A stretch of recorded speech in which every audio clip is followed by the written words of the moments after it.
காசு இல்ல, சுகருக்கு பிரஷருக்கு மாத்திரை வாங்க காசு இல்ல, ஆஸ்பத்திரிக்கு காசு இல்ல, பிள்ளைய படிக்க வைக்க காசு இல்லன்னு எவ்வளோ பேர் தெரிஞ்ச நடிகர்கள் காசு இல்லாம வீட்டுக்குள்ளார வறுமையில வாடிக்கிட்டு இருக்கிறானே, அவனுக்கெல்லாம் நீ செஞ்ச உதவி என்ன ப்ரோ?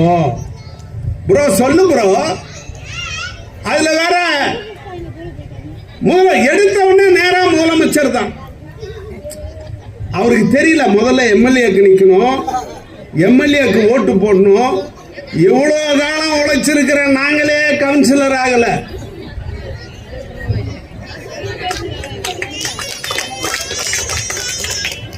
கை தட்டுறவங்களோட வேதனை எனக்கு புரியுது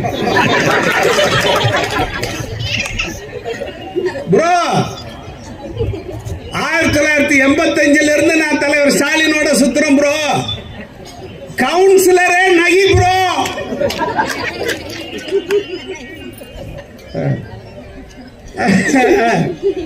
எங்க அண்ணன் கும்முடி பூண்டி என்ன வாங்கி கொடுத்த மீன் குழம்பு தான் மிச்சம் ப்ரோ. எடுத்த உடனே முதலமைச்சர் தான். எம்எல்ஏக்கு நிக்கணும், அவங்க ஓட்டு போடணும், எம்எல்ஏ ஆகணும், அந்த கட்சியில் இருக்கிறவங்க எல்லாரும் ஓட்டு போட்டு எம்எல்ஏ ஆகணும். அதுக்கப்புறம் அவங்க பெரும்பான்மையா இந்த நபரை தான் நாங்க கட்சியின் முதலமைச்சரா தேர்ந்தெடுக்கிறோன்னு கவர்னர்கிட்ட கொடுக்கணும். கவர்னர் ஒத்துக்கிட்டு கையெழுத்து போட்டோம். ஏன்னா போன தடவை பெரும்பான்மை எம்எல்ஏ இருந்து சசிகலாவை முதலமைச்சரா தேர்ந்தெடுக்கணும்னு கவர்னர்கிட்ட கொடுத்தோன்னே கவர்னர் கையெழுத்து போடல. ஆக கையெழுத்து கவர்னர் போட்டதுக்கு பிறகுதான் முதலமைச்சர் எல்லாம் வரணும். இவர் எடுத்த உடனே ஸ்ட்ரைட்டா முதலமைச்சர் தான், வேற எதை பத்தியும் கவலை இல்லை. அதுல வேற சொல்றாரு, முத்துவேல் கருணாநிதி ஸ்டாலின் அவர்களே அப்படின்னு நம்பாரு. பேரை கேட்ட உடனே கீழே உட்கார்ந்து இருந்த அத்தனை பேரும் எந்திரிச்சு நின்று கை தட்டி. அவனுக்கு தெரியுது யாரோட பேரை சொன்னா எந்திரிச்சு நின்று கை தட்டுனு அவனுக்கு தெரியுது ப்ரோ. உனக்கு தெரியல ப்ரோ.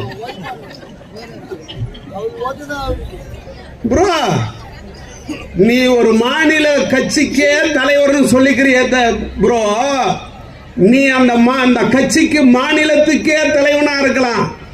ஆனா என் கட்சியில உன் பதவிக்கும் என் கட்சியில இருக்கிற பதவிக்கும் ஒப்பிட்டா வட்ட செயலாளருக்கு இருக்கிற பவரே பெருசுதான் திமுக. நீ பூரா எங்க பொண்ணுங்க பூரா அரசியல முழுசா தெரிஞ்சு உட்கார்ந்து இருக்குது. சாதாரண இல்ல.